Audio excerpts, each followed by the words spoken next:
Why on earth are religious groups so concerned about this? Have you ever wondered that? Well, the answer is that they really weren't until 1978. Did you know this? That in the 1970s, after Roe v. Wade became law in 1971, the Southern Baptist Convention, the most conservative evangelical group in the United States, passed 4 resolutions in favor of a person's right to choose. Did you know this? In the 1970s, the Southern Baptist Convention was in favor of a person's right to choose. Here's what happened.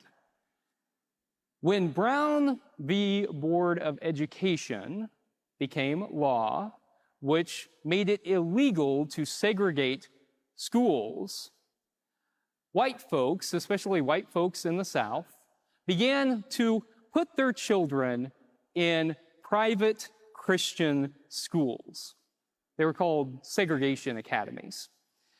And that way, their good little white children didn't have to learn with children of color.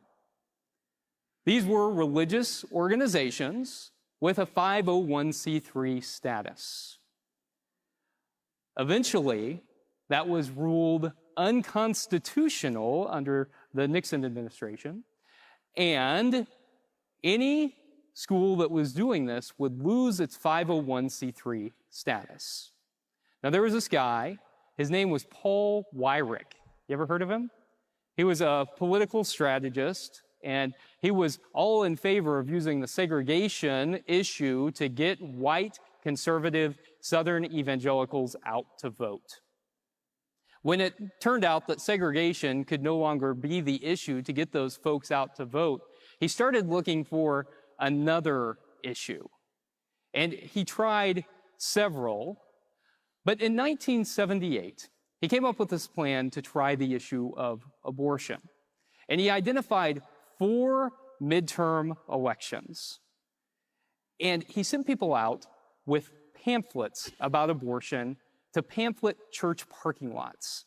And so they went to church parking lots, and in these close elections with Democratic incumbents and very conservative, anti-reproductive health Republicans running in very low voter turnout races, that strategy worked. And in all 4 of those elections, those anti-reproductive health candidates won the election.